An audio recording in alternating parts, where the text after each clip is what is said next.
Now joined by our third place finisher, Denny Hamlin, driver of the number 11 FedEx Freight Toyota for Joe Gibbs Racing. This is Denny's 12th top 5 finish at Martinsville. So Denny, congratulations on a great finish. If you could just talk us through your race this afternoon. Yeah, it was a good day, solid day, but obviously not what we were looking for. Just lost the handle there with about 100 to go. I think our car just fired off. It was fired off slower. It ran slower throughout the entire run than what we had all day. So just missed it there just a little bit. So that's what we had, and that's about all we could muster up at the end was a third. Okay, we'll open it up for questions for Denny. If you have a question, raise your hand. We will start up in the front with Nate and then go up to the press box. Nate Ryan, NBC Sports.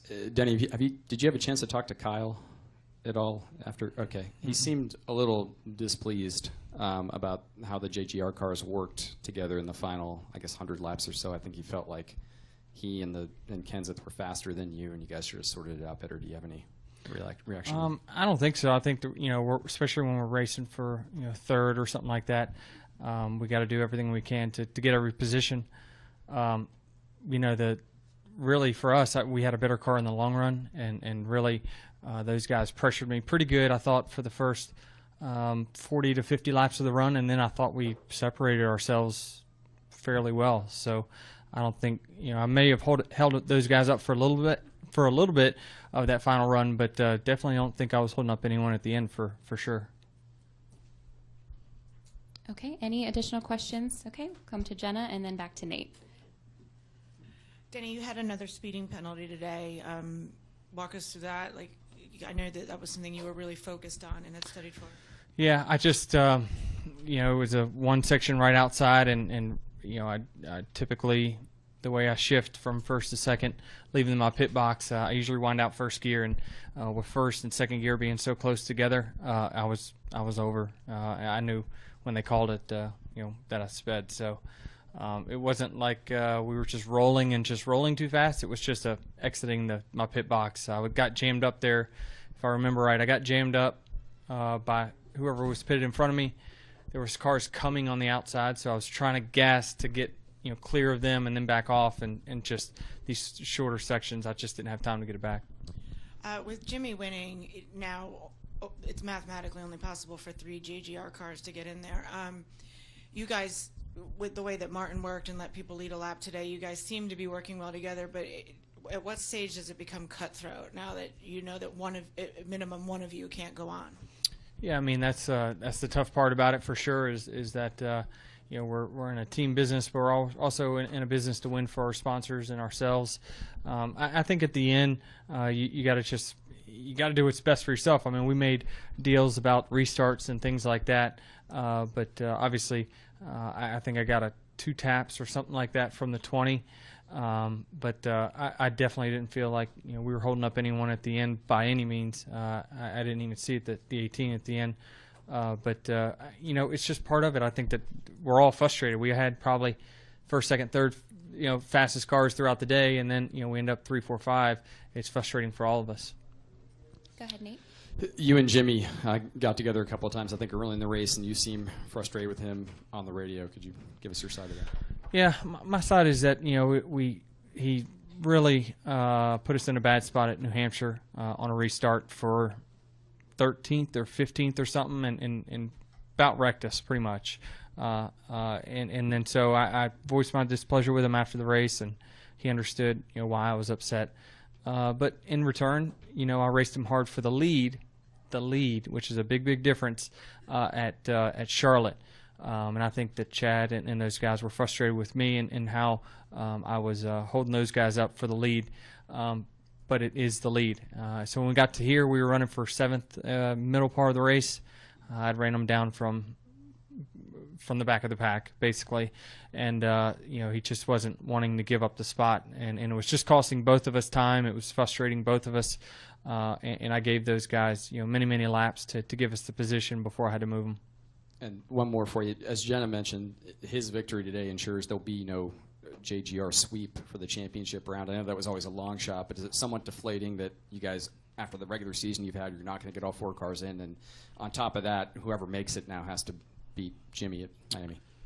Yeah, I think anyone can be beat. I wouldn't deem anyone, better than the rest. I think that any car that makes it in, whether it be points or wins, is going to be tough to beat. So it's not deflating from my standpoint because we still had a very good showing today. I thought our cars all ran really, really well throughout the entire day. And, at one point, 1, 2, 3, and with Truex 4 there at one point. So I don't think there's anything to hang our heads about. I think it's a tough day for the 19 who blew a tire, but those guys can win any of the next 2 races. Okay, we'll go back to Jenna and then up to the press box and then over to Barry.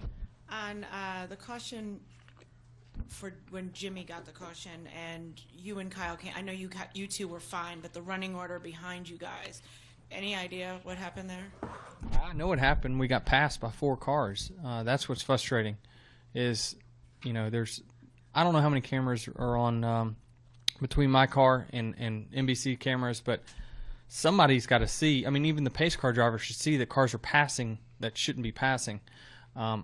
Hey, savvy move by the 4 and those other guys who decided to try to do it. I think they caught 2 of them, so there were more.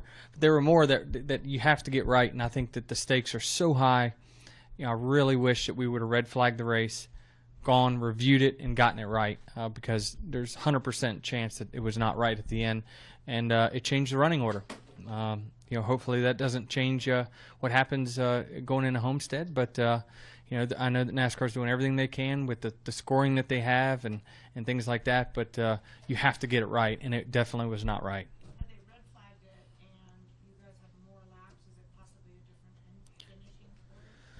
I don't know that's a different finishing order, to be honest with you. I thought that the 48 was better from lap 1 of the last restart to the very end. I don't think that I could have held them off no matter what. But, it didn't have anything to do with us. I mean, I never would have thought to try to pull that move to where you just pass the leader and hopefully they don't see it. But, hey, kudos to those guys. They got one for sure. But you have to get it right. I mean, we're in a big time sport. There's no way that you can't find it on tape or you can't find it. There was a running order. There was a running order posted as soon as the caution came out before everyone pitted. There was a running order, and even after everyone pitted. And I had those cars were all behind me because I stayed out. I'd just come off pit road, so they have an order, but somehow it got all messed up. So we'll come up with a better way to make sure it's right in the future. Okay, we'll go up to the press box for a question. Reed Spencer with the NASCAR Wire Service. Denny, considering the way the day started for you with the wrecked golf car and the car falling off the jack, are you relieved that things came out as good as they did today? Yeah, I thought it was a great start of my day for sure. Getting wiped out on the golf cart and my car falling off that jack, but.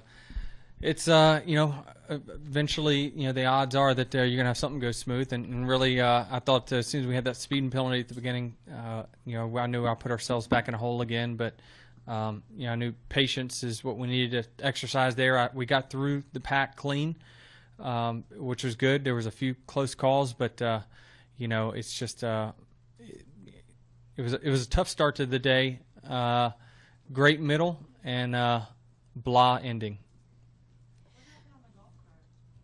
The tractor that pulls the trailer onto the track just wiped us out. I mean, I jumped off the cart because I saw it was coming. The other guys stayed on and was gonna take a ride, but I mean, it cleaned us out pretty good.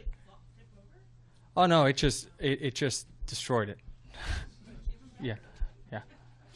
You ever seen like Bigfoot and those cars that they set up for him to jump over? We were the car. Oh, I saw it coming. I jumped out of the cart, and the guy was. Taylor wasn't on there. No, I was at appearance. Clay Campbell's going to get a bill. Go ahead, Barry, with your question. Barry Richmond, Piedmont Broadcasting, WAKG. Just sort of shifting gears a little bit. Earlier this weekend, we were talking about the weather conditions, how that would impact the number of lines, upper line being developed. A couple of things. Did that come into play? And secondly, conditions heat-wise for this time of year? It played a factor. I thought that the groove was wider today than what it had been in the past. I thought that you could see the 48 and those guys, they were running up probably half a car length or so off the bottom. And I think that has to do with rubber being put down on the racetrack. I think that NASCAR's got a good tire coming back here in the spring. They tire tested and found a tire that lays rubber.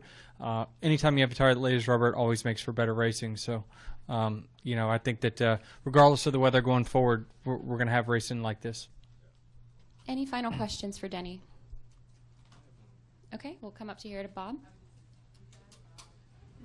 Let's dig into your brain, Bob. What's in there? Well, I was talking to Joe out on the grid, and he said that if his drivers have problems with one another, then he lets them work it out. And so, like, that ain't true. He gets right in the middle. So, I mean, is there anything that you have to do with Kyle or anybody, or do you just go on? I had no idea why anyone was mad at me, to be honest with you. If someone's mad at me, honestly, I don't know why. I thought that, literally I probably held our line up for 30 to 40 laps, but none of us were going to go get the 48. That's real. That's real talk there. So, nobody was on my rear bumper at the end of the race. I think I had, 6 car lengths to the 20 and more back to the 18. So, someone's upset. I think it's just because, we all had a top 3 car during the middle of the race, and we ended up 3, 4, 5. That's never happy. Denny, thank you. We appreciate your time. Good All luck right, at Texas. thanks.